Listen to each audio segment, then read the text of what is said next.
नमस्कार। विशेष कार्यक्रम में आपका स्वागत है। मैं हूं प्रतिबिंब शर्मा। संसद सर्वोपरि है। संसद में देश भर के नुमाइंदे रहते हैं। संसद में आपसे सरोकार रखने वाले तमाम प्रश्न उठाए जाते हैं, मुद्दे उठाए जाते हैं और आपका विकास करने वाले तमाम कानून भी बनाए जाते हैं। और इन तमाम विषयों को कवर करने के लिए संसद भवन में विशेष मीडिया कर्मी भी मौजूद रहते हैं, जो आप तक इन विषयों को सिलसिलेवार तरीके से या चरणबद्ध तरीके से पहुंचाते भी हैं। इन तमाम मीडिया कर्मियों के लिए एक विशेष कार्यक्रम राज्यसभा ने आयोजित किया है, sensitisation programme for media person. इसकी शुरुआत थोड़ी देर में संसद भवन के संसदीय शो यानी कि एनेक्सी में थोड़ी देर में होने वाली है, जहां पर हम देखेंगे उपसभापति राज्यसभा इस कार्यक्रम का शुभारंभ करेंगे। इसके अलावा विशिष्ट जन जो हैं इस पूरे कार्यक्रम को संबोधित भी करने वाले हैं। देख सकते honourable deputy chairman Rajya Sabha, joint secretary Shri J Sundriyal, officers and staff of the secretariat, and all the media persons present here. It gives me great pleasure to welcome you all to this sensitization program organized for media persons covering the parliamentary proceedings. At the outset, I express my sincere gratitude to the Honorable Chairman Rajya Sabha for his valuable guidance and support in organizing this program. I also take this opportunity to express my deep gratitude to Honorable Deputy Chairman Rajya Sabha for gracing this occasion and giving his consent to inaugurate this program. Honorable Deputy Chairman, sir, you perfectly combine in yourself the two important roles as Honorable Member of Parliament and a veteran journalist. I am sure that all of us present here will be greatly benefited by your valuable perspectives and enlightening observations. Friends, as you all know, Parliament and media are two important pillars of a modern democracy. They perform important roles and responsibilities in strengthening parliamentary system of governance, while media plays a vital role in informing the people about the important issues discussed in Parliament and to communicate the public opinion to the members of Parliament. Members use the media reports to raise issues of public importance on the floor of the House. Media, therefore, plays a major role in bringing Parliament closer to the people by reporting the activities of Parliament. The importance of media in covering the proceedings of Parliament and other representative institutions is therefore well recognized. Parliament, being the supreme representative body, is the legitimate voice of the people. Media serves as the watchdog of the people in reporting the activities of Parliament and the government. A healthy relationship between Parliament and the people is largely dependent upon the media's role in reporting parliamentary proceedings in an objective, accurate, and unbiased manner. Parliament has recognized the freedom of press and media as indispensable for the success of democracy. The Parliamentary Proceedings Protection of Publication Act 1977 has been enacted by Parliament to protect the right of press and media for publishing substantially true report of any proceedings of either House of Parliament, provided the reports are for public good and not made with malice. It is therefore important that accuracy and objectivity is ensured by the media in reporting the parliamentary proceedings. Today, as we live in an age of technological revolution, rapid economic changes, and free flow of information, it is important for us to make concerted efforts to nurture and promote the effective relationship between Parliament and media to achieve the goal of good governance. This program seeks to achieve this objective. Our parliament has also endeavored to bring closer to people, to inform them about its manifold activities, including live telecast of proceedings through its own television channels. Presently, it is being done through Sunset TV, which was launched in September this year by merging the Rajya Sabha television and the Lok Sabha television network. To strengthen the interface between parliament and media, there is a media advisory committee constituted by the Honorable Chairman Rajya Sabha, consisting of the representatives of various media organizations accredited to the press gallery of Rajya Sabha. This committee has been rendering valuable advice to the Rajya Sabha Secretariat regarding admission of various media organizations to the press gallery and to enable them to cover the proceedings of the House. Presently, there are as many as 140 media organizations accredited to the press gallery of Rajya Sabha. The total number of press gallery pass holders under various categories are more than 400. Friends, the need for training and orientation of media persons on the functioning of parliamentary institutions has been emphasized both at the national and international forum. The media can perform its role vis-a-vis parliament in a proper way if the journalists or the reporters are familiar with parliamentary practice and procedure. Needless to say, they need to be provided with adequate knowledge and training on the various aspects of functioning of parliament to understand and appreciate the parliament's role in a democracy. You may recall that a Commonwealth Parliamentary Conference on the theme Parliament and the Media, Building an Effective Relationship was organized in New Delhi in February 2000 by the Commonwealth Parliamentary Association and Parliament of India in collaboration with Commonwealth Press Union, Commonwealth Journalist Association, and the Commonwealth Broadcasting Association. The conference was inaugurated by the then Honorable Vice President of India and Chairman of Rajya Sabha, late Shri Krishan Kant. This conference had also suggested to provide more training opportunities and information for journalists on parliamentary practice and procedure. The Rajya Sabha Secretariat had taken initiative in August 2003 when an orientation program was organized for the first time for journalists and reporters covering the proceedings of the Rajya Sabha, with the larger objective to enable the press and media to understand the functioning of Parliament in a proper perspective. Subsequently, the orientation program or workshop was organized in the year 2005, 2008, and 2009. The veteran parliamentarians and eminent journalists delivered lectures on various aspects of functioning of Parliament and how the media persons can play an important role in enlightening the people about the serious and constructive work being done in Parliament and its members.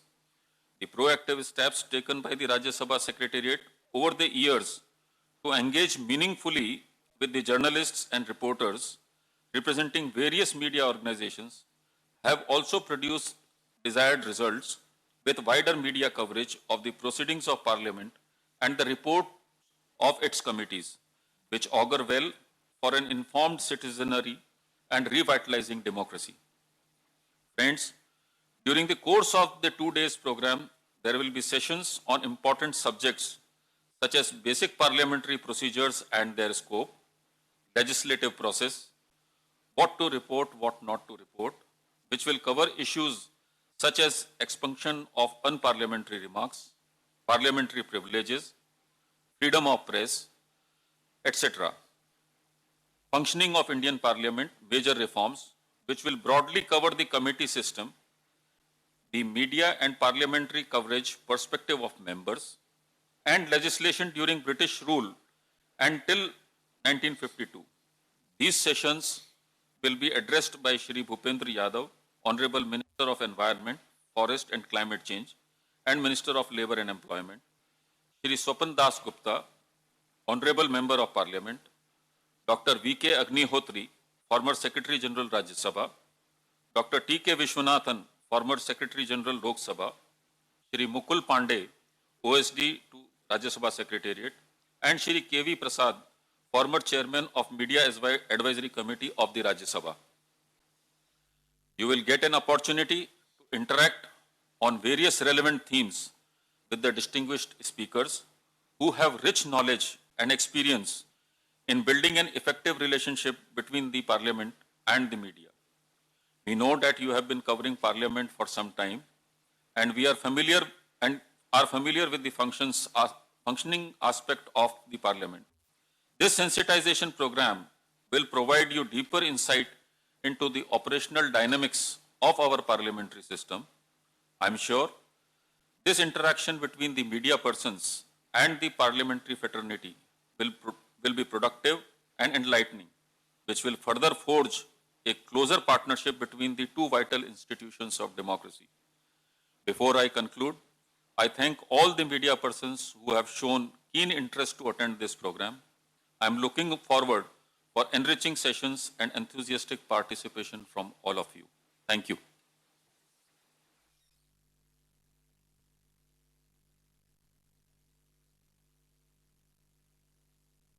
Thank you, sir. Now I request Honorable Deputy Chairman sir, आप हमें अपने आशीष वचनों से अनुग्रहित करें sir.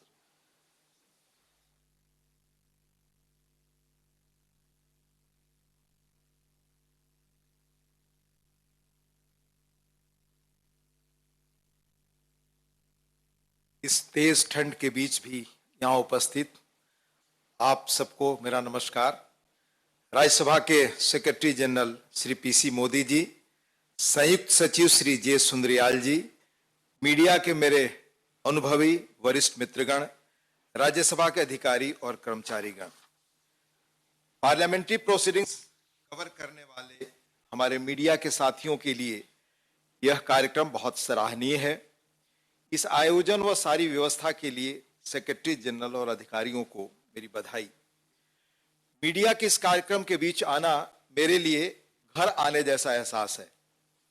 जीवन के लगभग 4 दशक यानी 40 वर्षों के लगभग पैशन का जीवन मेरा इस प्रोफेशन के साथ रहा है। मैं मानता हूं कि राजनीति देश लोकतंत्र की दिशा और भविष्य तय करती है, पर जनमत व लोकमानस प्रभावित या बनाकर राजनीति देश को गहराई से प्रभावित करने का काम मीडिया करती है। जनता व संसद के बीच मीडिया वाइटल इंटरफेस है। इस अर्थ में संसद और मीडिया दोनों एक दूसरे के पूरक हैं। लोकतंत्र में दोनों एक दूसरे के बिना प्रभावी नहीं हो सकते। डेमोक्रेटिक इंस्टीट्यूशंस एंड प्रोसेसेस को मजबूत करने में मीडिया की भूमिका बड़ी महत्वपूर्ण है। इसलिए मीडिया फोर्थ स्टेट है। मीडिया में बहुत सराहनीय काम होते रहे हैं, हो रहे हैं और होंगे भी, खास तौर से लोक चेतना को समृद्ध करने के लिए।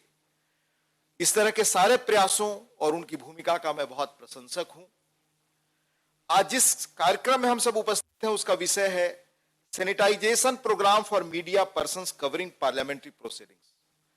पर मैं आपके बीच आकर कोई आपको सुझाव या कुछ इस तरह की चीजें कि आप जो करते हैं वो इस तरह से होना चाहिए, मैं कुछ नहीं कहने वाला। मैं जरूर ये कहूंगा कि मीडिया में इतना लंबा अनुभव होने के बाद जब मैं संसद में, खासतौर से सम्मानित संसद और गौरवमयी उच्च सदन का हिस्सा बना, तो मीडिया के संदर्भ में मुझे जो अनुभव होता है कि मैं आज इस अनुभव के साथ वहां रहूं तो किन चीजों पर किस ढंग से विचार करूं, वही मैं आपसे शेयर करूंगा। 2000 के दशक में, शायद 95-96 के आसपास, मैंने एक पुस्तक पढ़ी मेरिन क्रॉस की, जो बहुत जानी मानी महिला पत्रकार द इकोनॉमिस्ट में काम करती थी। द डेथ ऑफ डिस्टेंस, यानी एक ग्लोबल दुनिया जो बन रही है, टेक्नोलॉजिकल चेंज जो हो रही है, वो आने वाले 50 वर्षों में किस तरह से कम्युनिकेशन को महत्वपूर्ण वो बनाएगी। वो पढ़ते हुए मुझे याद है जब टाइम्स समूह से लगभग 80 के दशक में मैं काम बंबई से शुरू कर रहा था, तो एल्विन टॉफलर की किताब जो लगभग 70 में आ गई थी लेकिन 80 में हमने पढ़ा, फ्यूचर शॉक, यानी नई बनने वाली टेक्नोलॉजी से दुनिया, मीडिया, ये सारा भविष्य कैसा होने वाला है, तब यकीन नहीं होता था। पर आज टेक्नोलॉजिकल बदलाव ने इस दौर ने, इंफॉर्मेशन रिवोल्यूशन के दौर ने, इस मास मीडिया की एज ने बहुत चीजों को बहुत तरीके से बदला है। और पुराना जो संसद और मीडिया का रिश्ता रहा, उसमें भी देश काल और परिस्थितियों के अनुरूप बदलाव आया। आज print, electronic, digital, social media, FM वगैरह, इन सबकी रीच बहुत बढ़ी है। ग्लोबल विलेज का यह दौर है और पॉलिटिकल डिबेट्स को लोगों के पास ले जाने का काम मीडिया ने बड़े प्रभावी ढंग से किया है। और जो एक पार्टिसिपेटरी डेमोक्रेसी का कॉन्सेप्ट रहा है, उसको इनरिच करने में भी मीडिया की भूमिका रही। मास मीडिया के इस दौर में पार्लियामेंट्री प्रोसीडिंग्स के कवरेज में अगर मैं इस अनुभव के साथ हूं तो मैं कैसे चीजों को देखता, मैं ये आपसे शेयर करना चाहूंगा। मीडिया की बुनियादी ताकत मेरी समझ में आज भी, सारे बदलावों के बाद भी, उसकी क्रेडिबिलिटी और साख है। मुझे आज भी याद है कि जब मैं आदिवासी इलाकों में काम करने गया तो छपे हुए अक्षरों को ब्रह्म मानते थे। जो हमारे यहां कॉन्सेप्ट पहले रहा है कि उसमें छपा है, भले गलत छप गया हो लेकिन वो मानते हैं कि नहीं वही सच है। तो ये क्रेडिबिलिटी किसी कानून, किसी संविधान, किसी बाकी चीज से अर्जित नहीं की जाती। ये आप और हम अपने काम से अर्जित करते हैं। खासतौर से जिस जंक्चर पे हम खड़े हैं आज देश के लिए, ये आजादी का अमृत वर्ष है। और आप जानते हैं कि आजादी में मीडिया की भारत में खासतौर से एक भिन्न भूमिका रही। गांधी जी के भी 2019 में 150 वर्ष पूरे हुए। मैं मानता हूं कि दुनिया में गांधी अपने ढंग के अनोखे व्यक्ति हुए और दुनिया को आने वाले दिनों में इन सारी चुनौतियों से सरवाइव करना है तो गांधी एक अलग विकल्प है, एक अलग विषय है। आज ग्लोबल विलेज का दौर है, फोर्थ इंडस्ट्रियल रिवोल्यूशन का, आर्टिफिशियल इंटेलिजेंस के एरा में हम हैं। जब ये प्रेडिक्शन है नॉन फ्यूचरोलॉजिस्ट का कि 21 से 30 के दशक में 10 वर्षों में आर्टिफिशियल इंटेलिजेंस पूरी दुनिया को गहराई से प्रभावित करेगा, इस दौर में भी बुनियादी चीज जो सनातन सत्य होते हैं वो यही है मीडिया के लिए कि क्रेडिबिलिटी ही उसकी ताकत है। इस यहां हुए लगभग 21 वर्ष पहले फरवरी 2000 में पार्लियामेंट और मीडिया सेमिनार का उल्लेख हमारे सेक्रेटरी जनरल साहब ने किया। उसमें राज्यसभा के पूर्व सभापति कृष्णकांत जी, जो बड़े लर्नेड व्यक्तियों में से भी रहे, उन्होंने मीडिया की भूमिका पर पुराने प्रसंगों से बहुत सुंदर उदाहरण दिया। ये प्रसंग हम सब जानते हैं। उन्होंने कहा, जो बाद में मीडिया में जब हम लोग शुरुआत कर रहे थे जानने के लिए तो बताया गया कि मीडिया की 3 भूमिका, खासतौर से प्रेस था, रेडियो था, टू एंटरटेन, टू एडुकेट और टू इन्फॉर्म। बेसिक इन्फॉर्म यानी वस्तु स्थिति क्या है उसको हम लोगों को बताएं। तो पूर्व सभापति आदरणीय कृष्णकांत जी ने कहा कि महाभारत में जो संजय जिस तरह से बिल्कुल यथार्थ धृतराष्ट्र को बताते हैं, हूबहू बिना उतार चढ़ाव के, बिना कुछ जोड़े चीजों का वर्णन करना हूबहू, ये पहला सबसे प्रमाणिक नजीर। इतने बदलावों के बाद भी उनको यही नजर आया कृष्णकांत जी को। लेकिन कहा कि यही नहीं, मीडिया के साथ एक और महाभारत बड़े मशहूर पात्र हैं जिनको कम लोग जानते हैं, बब्रुवाहन, जिन्हें कृष्ण ने यह कहते हैं कि यह उनको अवसर दिया कि आपका सिर्फ सिर रहेगा, पेड़ पे आप रह करके महाभारत का युद्ध सिर्फ देखेंगे। उनकी यही इच्छा थी। युद्ध के अंत में उनसे पूछा गया कि भाई आप बताएं कि जीता कौन। बहुत सारे लोग अर्जुन को, गांडीव को सब कहते थे। तो बब्रुवाहन ने कहा कि नहीं, ये कृष्ण का धर्म और कृष्ण का सुदर्शन जीता। Will of Krishna, will of धर्म। तो यानी ओपिनियन अपना दिया उन्होंने। कृष्णकांत जी ने कहा कि संजय और बब्रुवाहन दोनों मिलकर के मीडिया के लिए आदर्श नजीर होते हैं, क्योंकि इसी से क्रेडिबिलिटी बनती है। और मैं उन मानने वालों में कृष्णकांत जी जैसे लोगों की बात का समर्थक हूं। अब मुझे जो बड़ा आश्चर्य दिखता है मेरे दौर से इस दौर में, और जो मैं खुद को एक्सप्लेन नहीं कर पाता, कि पहले इन्फॉर्म करना यानी क्या वस्तु स्थिति है, क्या खबर है, तथ्यपरक चीजों को बताना, यह हमारा पहला बुनियादी फर्ज और यह आदेश होता था हमारे द ग्रेट एडिटर्स जिनके साथ हम सब लोगों ने काम किया और जो अवसर मिला। अब पहले मेन स्ट्रीम अखबारों में भी कभी भी मैंने किसी न्यूज पीस में ओपिनियन नहीं पाया। ओपिनियन के लिए एडिटोरियल पेज होता था। ऑफ लेट कुछ वर्षों से मैं देखता हूं कुछ एक बड़े अखबार जिन्हें पढ़कर हम सब बड़े हुए, जिनसे हमारी चेतना बढ़ी, जिनका बड़ा योगदान रहा है अलग अलग ओपिनियंस पढ़ने के लिए फोरम के रूप में, अब न्यूज भी ओपिनियन से शुरू होता है। तो कम से कम मैं अपने को इस बारे में नहीं समझ पाता, क्योंकि पहले ओपिनियन के लिए आइडियोलॉजी बेस्ड पार्टीज के अपने अपने हर पार्टीज के अखबार होते थे, मुखपत्र होते थे, या कुछ लोग अलग ढंग से अपने पेपर्स निकालते थे। तो जो न्यूज का बेसिक कॉन्सेप्ट था, जो बदलाव आया, वो कम से कम मैं नहीं समझ पाता। इसी ढंग से जब मैं देखता हूं कि ये बिल्कुल सही है कि आज देश में सदन में या विधानसभाओं में कई बार अप्रिय स्थिति होती है, यथार्थ है। These are disruptions, no doubt, are aberrations in our democracy affecting the credibility and dignity of our legislative institutions. कोई दो राय नहीं। पर डेमोक्रेटिक इंस्टीट्यूशंस में रचनात्मक बहसें और अच्छी चीजें भी होती हैं, और ये करना कितना महत्वपूर्ण है। आज जब मैं मीडिया से इधर आया हूं, शायद मैं भी उधर रहा हूं तो ये करता रहा हूं, लेकिन अभी एहसास होता है जो मैं आपसे शेयर करना चाहता हूं कि कई बार आप जानते हैं जीवन में, ये साइकोलॉजिस्ट भी इमिनेंट कहते हैं कि परसेप्शन जो आपका बन जाता है, भले यथार्थ से दूर हो, पर पैशन जो यथार्थ से दूर होते हुए आपके मन में बैठ गया, उस पर ही आप एक्ट करते हैं। ये पैशन अगर इन इंस्टीट्यूशंस में, विधायी में काम करने वाले लोगों के बीच बनता जाए कि हमारी अच्छी भूमिका को जगह नहीं मिलती, समाज में मान्यता नहीं मिलती, मुझे डर है कि हम अपने इंस्टीट्यूशंस को मजबूत कैसे कर पाएंगे। और इस काम में सबसे बड़ी भूमिका मीडिया की है। और मैं इस बारे में भी 21 वर्षों पहले कृष्णकांत जी ने जो कोट कहा, मैं मानता हूं सबसे मौजू है और सबसे हम सब के लिए मदद करता है चीजों को समझने के लिए। I quote, I have on occasions felt amazed at the change in the conduct of some members who, when they first entered parliament, used to be serious and sober speakers, but after having been there some years turned almost into rebel rousers. They said that as long as they concentrated merely on making a thoughtful contribution in a debate, the media took little notice of them, because of which their constituents kept complaining of their inactivity in parliament. But once they began creating scene in the house, the media began taking prominent notices of them. Unquote. 2014 के बाद लगातार हमने यह देखा और पाया है। मैं अपना अनुभव आपसे शेयर कर रहा हूं। 2014 में मैं आया, अनेक दल और सांसद ऐसे सभी दलों में हैं, और मैं मानता हूं कि उनकी बहुमत है जो कभी वेल में नहीं आते, जो रूल्स और प्रोसीजर का पालन करते हैं। पर क्या ऐसे लोगों को प्रोमिनेंस मिलता है? यह सवाल हमें इंट्रोस्पेक्ट करना चाहिए। क्या ऐसे लोग डिजर्व नहीं करते जो रूल्स प्रोसीजर और बाकी नियम कायदे के अनुसार महत्वपूर्ण चीजों को उठाते हैं? अगर इनको रिकॉग्निशन नहीं मिलेगा, मुझे डर है कि आने वाले समय में लोकतंत्र को मजबूत करने में जो हमारा सामूहिक प्रयास होना चाहिए, उसमें कहीं कोई कमी रहेगी।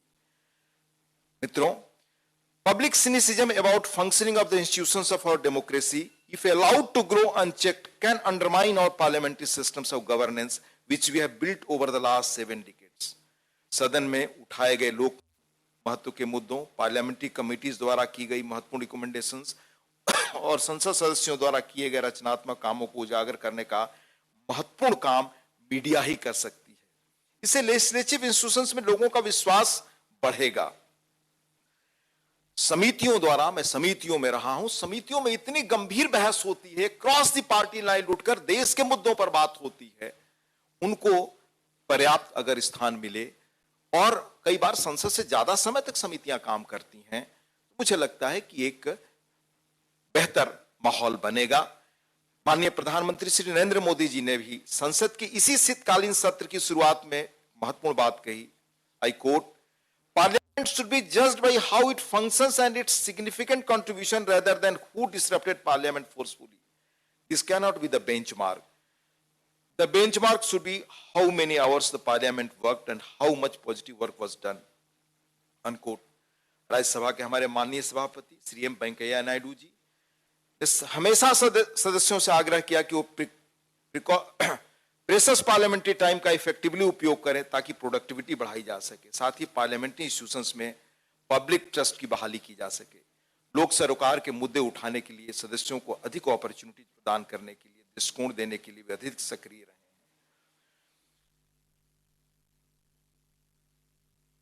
पार्लियामेंट्री रिपोर्टिंग में एक्यूरेसी और फेयरनेस के साथ तथ्यों का verification, caution against defamatory writings जैसे बुनियादी मापदंड आप ध्यान रखते ही हैं। संसद के बारे में लोगों का परसेप्शन काफी हद तक मीडिया द्वारा प्रोजेक्ट की गई इमेज पर ही निर्भर है, यह मेरी निजी मान्यता है। पार्लियामेंट ने फ्रीडम प्रेस को डेमोक्रेसी के सक्सेसफुल फंक्शनिंग के लिए इंडिस्पेंसिबल माना है। आमतौर पर सदन की कार्यवाही की रिपोर्ट करने पर कोई प्रतिबंध नहीं है। साथ ही parliament has retain its right to prevent any attempt of willful or malicious distortion of House proceedings if debates and proceedings of the House or its committees are reported malafide or there is willful misinterpretation or imputation of motives to the members, it may be breach of privilege and content of the House. आज की mass media की दुनिया में हम सब ध्यान रखते हैं कि फ्रीडम इज नेवर एब्सोल्यूट, पर इसके साथ कुछ रिस्पॉन्सिबिलिटीज भी हैं संविधान में। Freedom of speech and expression is subject to reasonable restrictions. Similarly, while Article 105 gives an absolute freedom of speech to the members in Parliament, but it is subject to the provisions, rules, standing orders regulating the procedure of Parliament. आपको याद होगा संविधान के article 361 एवं संसद द्वारा पारित parliamentary proceedings protection of publication act 77 के अंतर्गत किसी भी सिविल या क्रिमिनल कार्रवाई के डर के बिना संसद की कार्यवाही की सब्सटेंशियली ट्रू रिपोर्ट्स को प्रकाशित करने के लिए प्रेस और मीडिया को स्टेचुरी प्रोटेक्शन प्रदान किया गया है, unless the publication is proved to have been made with malice. इन संवैधानिक एवं लीगल प्रोविजंस के बावजूद पार्लियामेंट और प्रेस कभी कभी अपनी स्वतंत्रता की रक्षा करने के उत्साह में एक दूसरे के सामने आ जाते हैं। तो यहाँ आपको मुझे लगता है पुराने केसेस बताए जाएंगे, Searchlight case, Brits case, Keshav Singh case, बड़े इंटरेस्टिंग केसेज हैं। इन दो संस्थाओं के बीच सही संतुलन बने, इसकी जरूरत है। एक दूसरे के रोल्स, ड्यूटीज और फंक्शंस का ज्ञान हम आपस में करें और विचार विमर्श करें, और 2 दिन के अंदर किन किन विषयों पर यहां चर्चा होगी वो विस्तार से हमारे सेक्रेटरी जनरल साहब ने बताया, मैं उस पर दोबारा रिपीट नहीं करना चाहता। लेकिन मैं एक स्व अनुभव से कुछ चीजें आपसे शेयर करना चाहता हूं। इट्स जनरली सेड दैट किसी भी घटना के 3 पहलू हैं, my side, your side and the truth. Parliament और प्रोसीजर के बारे में भी 3 साइड आप मान सकते हैं। एक जो रूलिंग पार्टी देती है, दूसरा जो विपक्ष देता है, और तीसरा सत्य है जो चेयर या सचिवालय का है। पहले 2 तो रूल्स को अपने हिसाब से वो बता सकते हैं, पर चेयर या सचिवालय रूल्स, प्रैक्टिस और प्रेसिडेंट्स के आधार पर ही कोई निर्णय करता है। हाउस चलाने में चेयर को रूल्स को इंटरप्रिटेट करने का कोई अधिकार नहीं। अतः पार्लियामेंट से जुड़ी किसी घटना या समाचार की रिपोर्टिंग करने के पहले इन तीनों पहलुओं को जानना, मुझे लगता है कि तब सही तस्वीर मिलेगी। इस उदाहरण के तौर पे मैं आपको बताऊं, डिसऑर्डर के बीच वेल में खड़े होकर डिवीजन की मांग करना। इसका एक पहलू है कि सदस्यों ने डिवीजन मांगा, दूसरा पहलू है कि डिवीजन नहीं दिया गया, जो कई बार पढ़ने को मिलता है। रूल्स ये कहते हैं कि डिसऑर्डर में डिवीजन संभव ही नहीं, डिसऑर्डर में डिवीजन नहीं दिया जा सकता। और डिवीजन लेने के कई प्रकार हैं, जो वॉइस वोट से शुरू होकर ऑटोमेटिक वोट रिकॉर्डिंग तक जाते हैं। मेंबर्स का अगर वोटिंग आप चाहते हैं तो अपनी सीट पर होना जरूरी है,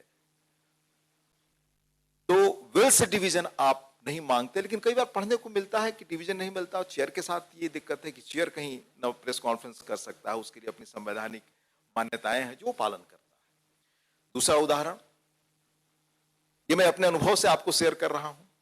कभी कभी बिल के इंट्रोडक्शन का विरोध होता है, इस इंट्रोडक्शन के लेवल पर ही। ऐसी स्थिति में रूल कहता है कि इस पर decision sense of the house से ही होगा। चेयर के पास कोई अधिकार नहीं है कि चेयर किसी चीज को कहे कि एडमिट होगा नहीं होगा। उसके एडमिट करने के लिए रूल्स हैं अपने, उस रूल्स के तहत ही कोई चीज एडमिट होगी।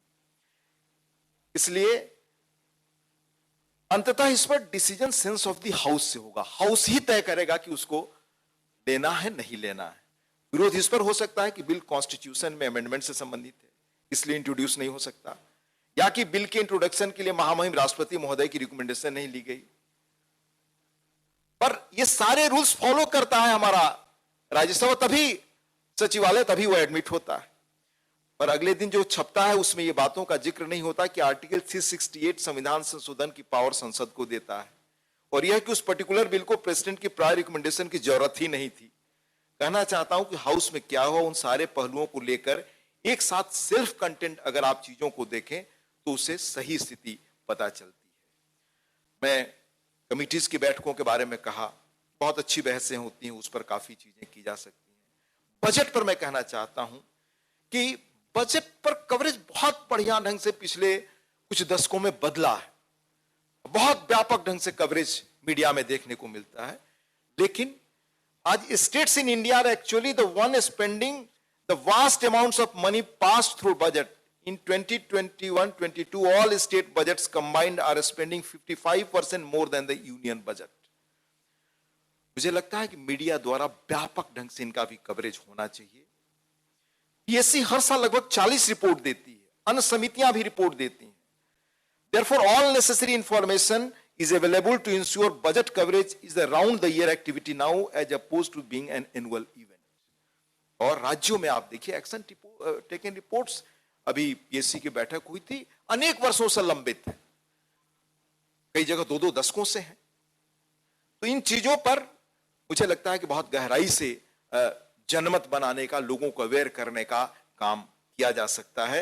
रिपोर्टिंग ऑन लेजिस्लेशन, ये इस पर मुझे लगता है कि खास तौर से कानून बनने के संबंध में जो कवरेज में पाता हूं, ऑब्जेक्टिव ऑफ द बिल या मिनिस्टर्स रिस्पॉन्स या बिल पास हुआ या नहीं, महत्वपूर्ण सूचनाएं हैं, जरूर हो, पर बिल्स के डिबेट में डिफरेंट पक्षों से बहुत अच्छी बातें कही जाती हैं। कम से कम उसका क्रक्स हो तो उससे लोगों में उस बिल के बारे में और चीजें पता चलेंगी। क्वेश्चंस के बारे में आज लगभग 175 questions in Rajya Sabha, 250 questions in Lok Sabha are answered every day. All the answers and more significantly the data in every answer is uploaded with no time after it is laid to the house. जब मैं house में आया और मैं प्रश्नोत्तर देखने लगा तो मैं एक अखबार नवीस की दृष्टि से पहले मुझे एहसास हुआ कि ये माइंड से ही तो खजाना है जिससे इतनी खबरें निकल सकती हैं, क्योंकि उसमें बहुत सारी सूचनाएं होती हैं। जरूरत है कि उनको हम देखें ध्यान से, पैशन से, और अलग अलग जो हमारा अपना बिट है, अगर डिफेंस का है, अगर अलग इतनी सूचनाएं मिलती हैं जिससे हम काफी अच्छी खबरें निकाल सकते हैं। कुछ और अनुभव मैं आपसे शेयर करना चाहूंगा। जैसे मैं जब राज्यसभा में आया तो कुछ सदन में देखा पाया कि हर पक्ष के सदस्यों की बेचैनी। जैसे एक उदाहरण देता हूं, फूड एडल्ट्रेशन को लेकर, इनसे होने वाली गंभीर बीमारियों को लेकर 0 आवर में, प्रश्नकाल में, स्पेशल मेंशन में लगातार हर दल के लोग इन्हें उतारते थे। गहराई में मैं उतरा तो पाया कि कंज्यूमर प्रोटेक्शन एक्ट 1986 में बना, उसे ओवरऑल करने का काम, बदलने का काम 2018 में हुआ। यानी 1986 के बाद देश में उदारीकरण हुआ, इतनी सारी चेंजेज हुई।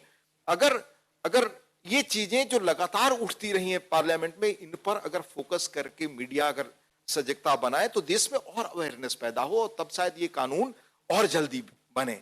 इसी तरफ मुझे देखने से मालूम हुआ फूड एडल्ट्रेशन एक्ट 1954 में बना था। इंडियन मेडिकल काउंसिल एक्ट, रोज पढ़ता था हम अपने मेंबर्स के कंसर्न कि हमारे देश में डॉक्टरों की संख्या कम है, WHO का मापदंड जो है उससे कम है, फला है, पर किसी ने बुनियादी सवाल ये नहीं उठाया कितने मेडिकल कॉलेजेस हैं, कितने कॉलेजेस से बच्चे हमारे निकलते हैं, कितने सीट्स हैं। वो बिल पास हुआ है आपका 2019 में, और 1956 का ये बिल था। तो जब तक हम लेजिस्लेटिव ढंग से चीजों को चेंज नहीं करेंगे और ऐसी खबरों को महत्वपूर्ण ढंग से हम नहीं लाएंगे, लोक चेतना नहीं बनेगी, तब तक मुझे लगता है कि चीजों को बहुत बेहतर ढंग से करने में शायद वो माहौल ना बन पाए। इसी तरह मोटर व्हीकल एक्ट 1988 में बना। आप देखें कुछ 1 लाख गाड़ियों की संख्या थी, उदारीकरण के बाद करोड़ों में गाड़ियों की संख्या हो गई, एक्सीडेंट्स बढ़े, इंश्योरेंस की प्रॉब्लम आने लगी, कोर्ट का हस्तक्षेप होने लगा। हम सब लोग कंसर्न व्यक्त करते थे, रोज इस पर पार्लियामेंट में डिफरेंट इंस्ट्रूमेंट से हर सदस्य, हर दल उठाते थे।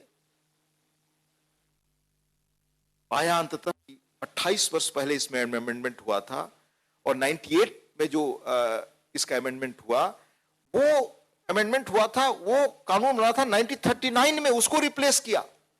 तो जब तक इन नए कानूनों को बने और उनकी जड़ें कहां है, जो मुद्दे उठते हैं लोकसभा, राज्यसभा में, विधानसभाओं में, उनकी गहराई में अगर आप जाएं और सामने तथ्यों को लाएं तो शायद उससे एक जनमत बनेगा, उसका एक असर होगा गहरा। इसी तरह मैं आपको बताऊं, ये मैं क्यों कह रहा हूं, क्योंकि 62 63 में ये मैं पढ़ने से बाद में पाया कि 0 आवर से लेकर खास तौर से जो प्राइवेट मेंबर्स बिल है या प्राइवेट मेंबर्स रेजोल्यूशन है, या बड़े अनुभवी लोग बैठे हैं वो बताएंगे, प्रिवी पर्स पर मामला या पब्लिक सेक्टर की जो कंपनियां हैं उनके मैनेजमेंट और इंस्टीट्यूशंस को लेकर कैसे चीजें हो, इस पर इश्यूज प्राइवेट मेंबर बिल से रेजोल्यूशन से उठने लगे और बाद में 20-25 वर्षों बाद उनके कानून बने। तो आप जो भी प्राइवेट मेंबर्स बिल क्वेश्चन और में महत्वपूर्ण चीजें आज भी उठती हैं, उठाते हैं, तो उन मुद्दों के आधार पर आगे चीजें कार्रवाई होती है। मैं मीडिया के अनुभव से बता रहा हूं, उन दिनों इन खबरों के बैनर्स बनते थे मीडिया में। मैं आपको अखबारों का नाम लेकर और किन किन में क्या बना कुछ स्मृति में ये भी बता सकता हूं, और उनका असर पड़ा। इसलिए आज देखिए, आज का दौर, अब 3 दिनों पहले मैंने देखा क्या वो गूगल का नाम अब तो बदल गया है ना, वो मेटा फेसबुक, उस पर एक हमारे सदस्य ने शायद 0 आवर में उठाया, उनका एडवर्टीजमेंट रेवेन्यूज भारत से सिर्फ 9,326 करोड़ है फाइनेंशियल ईयर 21 का, और भारत में खर्च उनका 13%। हमें इससे वो नहीं, क्योंकि ये एक तरह से जो दुनिया में सॉफ्ट पावर की ताकत कहते हैं वो है। पर भारत में कोई मीडिया कंपनी शुरू करना चाहे तो उसको कितना बड़ा इन्वेस्टमेंट करना है, उसको लोन लेना है, उसका कॉस्ट क्या है, इसमें कॉस्ट क्या है और रिटर्न क्या है, और भारत में खर्च क्या है, कभी न कभी ये सवाल तो उठेंगे और उठता है पार्लियामेंट में, अनेक सदस्य उठाते हैं। ये चीजें कभी न कभी पब्लिक डिबेट में और इंपॉर्टेंट बनेगी।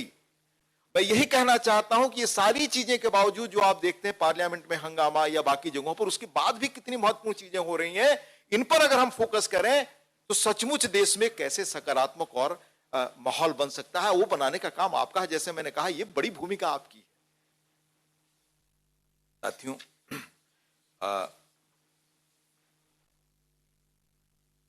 फोर्थ इंडस्ट्रियल रिवॉल्यूशन में हमारे एक मेंबर ने उठाया था, मुझे याद है कुछ दिनों पहले, शायद 0 आवर में ही, कि कैसे दुनिया ये कह रहे हैं कि ये डिकेड जो आर्टिफिशियल इंटेलिजेंस 21 से 30 में पूरी तरह से बदल देगा। जैसे टेक्नोलॉजी ने पिछले 20-30 वर्षों में बदला है, पेस ऑफ चेंज इतना तेज है। फोर्थ स्टेज कहते हैं, पहला स्टेज जो था वाटर पावर, स्टीम पावर इनके पास हुआ, वो दुनिया में कामयाब हुए। दूसरा mass production assembly line electricity, ये दूसरा दौर था। तीसरा कंप्यूटर ऑटोमेशन का था। चौथा ये cyber physical system, artificial intelligence का। हमारे एक सदस्य ने उठाया कि इसके लिए हमें क्या तैयारी करनी चाहिए, देश में इस पर बात होनी चाहिए। मुझे लगता है कि इन चीजों को अगर हम पिकअप करें तो बहुत, क्लाइमेट चेंज का आपने देखा, कॉप की कितनी इंपॉर्टेंट मीटिंग हुई, ग्लासगो बैठक की आपने देखा, हमारे राज्यसभा लोकसभा में इस पर अच्छी बहसें भी कई बार हुई, और इन बहसों से पहले गांधी ने कैसे जीवन का सूत्र दिया है, इस बारे में कभी अलग से हम लोग बैठे तो बात करेंगे उस पर। इन चीजों पर अगर हम माहौल बनाए तो हमारे पास बहुत सारे रास्ते हैं एक अलग ढंग से अपना लैंडमार्क बना पाने का दुनिया में, जो देश कर सकता है। अब इसी तरह से अनेक और बहुत सारी चीजें हैं, मैं आपसे शेयर करता जो अपने अनुभव से, लेकिन मुझे लगता है कि हमें कई चीजों पर साथ मिलकर के इस आजादी के अमृत वर्ष पर देश बनाने के अभियान में नए ढंग से सोचना चाहिए, जो आजादी के वक्त सोचा गया था। जिसमें एक आपको घटना कहकर अपनी बात खत्म करूंगा। मैं महानगरों से बंबई और कलकत्ता से पत्रकारिता करने के बाद चला गया। पहले दिल्ली में भी थोड़ा समय रहा था, उसी समूह में फिर बंबई। तो आदिवासी इलाके में, उस इलाके का एक लड़का 2 दिनों पहले मुझसे मिलने आया। पहले अखबार नवीस था, मेरे साथ भी काम किया, अब वो अध्यापक हो गया है स्कूल में, बिल्कुल ट्राइबल इलाके में, आज भी बिल्कुल जिसे आप मान सकते हैं कि पिछड़े इलाकों में से है। पूरे कोरोना काल में उसने कैसे स्कूल चलाया, इसका अनुभव हमारे पार्लियामेंट में भी अनेक सांसदों ने, मुझे याद है, अलग अलग इंस्ट्रूमेंट्स माध्यम से, 0 आवर से, अलग अलग बहस में भी जब अवसर मिला, यह सवाल उठाया कि भाई स्कूल बंद रहे, हमारी जो बच्चे हैं छोटे छोटे और बड़े हो रहे हैं, जो भारत के भविष्य, इनको पढ़ने का अवसर नहीं मिला, इनके लिए हम क्या सोचे, क्या करें ताकि जो पीछे छूट रहे हैं, जो स्कूल जाने का अवसर नहीं मिला, वो इनको मिले और ये समय के साथ आगे बढ़ सके, उस अवसर से वंचित न रहे। उस दौर में उस लड़के ने वहां पर, वो बिल्कुल संथाल इलाका है, वहां महिलाएं इतना सुंदर पेंटिंग करती हैं, सिर्फ मिट्टी से रंग बनाती हैं हरी, पर ब्लैक रंग को वो सामाजिक स्वीकृति उनके लिए नहीं, वो पसंद नहीं करती। उस लड़के ने जो अध्यापक बना, उसी ट्राइबल इलाके का ट्राइबल लड़का, उसने दीवालों पर ब्लैक बोर्ड बनाना शुरू किया और काला ब्लैक बोर्ड हर गांव के लोगों को तैयार किया इस कि ब्लैक रंग को अपने उस पर डालिए। संथाल इलाके में आप जाएंगे, इतना सुंदर घर की पेंटिंग आपको दिखाई देगी कि आप चमकृत रह जाएंगे। वो कलाकृति से करते हैं। बोर्डों पर उसने पढ़ाना शुरू किया। माननीय प्रधानमंत्री जी ने उसका उल्लेख किया तो पूरी दुनिया ने उसको पहचाना। आज उसकी ब्रिटेन में चर्चा होती है, जापान के लोग उससे बात करते हैं। वह व्यक्ति दिल्ली आया, 2 दिन रहा, पर मैं कहीं खबर नहीं देख पाया। पहले स्टेट्समैन में या हिंदुस्तान टाइम्स में कॉलम हुआ करता था पासर्स बाई, यानी जो इस एग्जैक्ट नाम पासर्स बाई नहीं था, कुछ और था बहुत सुंदर, पर उसमें यह उल्लेख रहता था कि दिल्ली से ऐसे महत्वपूर्ण लोग कोई आए गुजरे तो उनके बारे में बड़ी प्रमुखता होती थी। कि इस वक्त जब बच्चों को एक दिन भी उसने महरूम नहीं किया स्कूल से, सबको उस कोरोना के माहौल में जब लॉकडाउन चलता था तभी अलग अलग सोशल डिस्टेंसिंग से बैठाकर वो पढ़ाता रहा उन ट्राइबल बच्चों को। आकर हमसे कहा कि सर, मैंने किसी चीज की मांग नहीं की, झाड़ू था तो अपने यहां जो ताड़ के पेड़ हैं उनसे झाड़ू बनाया, उसके उसे चटाई बनाई, खली हमने तैयार किया, स्कूल की सफाई हमने की। कहा हम लोगों के अंदर सामर्थ्य इतना है खुद भी कि हम कर लेंगे। ऐसे लोग देश के कोने कोने में काम कर रहे हैं। कम से कम इनको भी प्रमुखता अगर अच्छी तरह दें तो मीडिया और राजनीति मिलकर के दोनों देश में एक नया माहौल पैदा कर सकते हैं। मैं इसी उम्मीद के साथ यह बात करता हूं कि इस ट्रेनिंग के बाद हम सब लोग इन चीजों पर भी कहीं भी गौर करेंगे। बहुत बहुत धन्यवाद।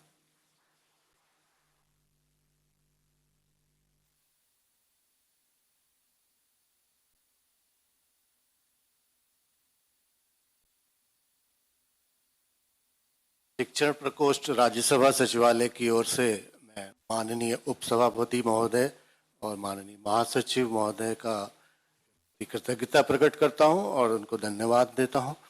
इसी के साथ हमारा ये उद्घाटन सत्र समाप्त होता है। मेरा सभी लोगों से निवेदन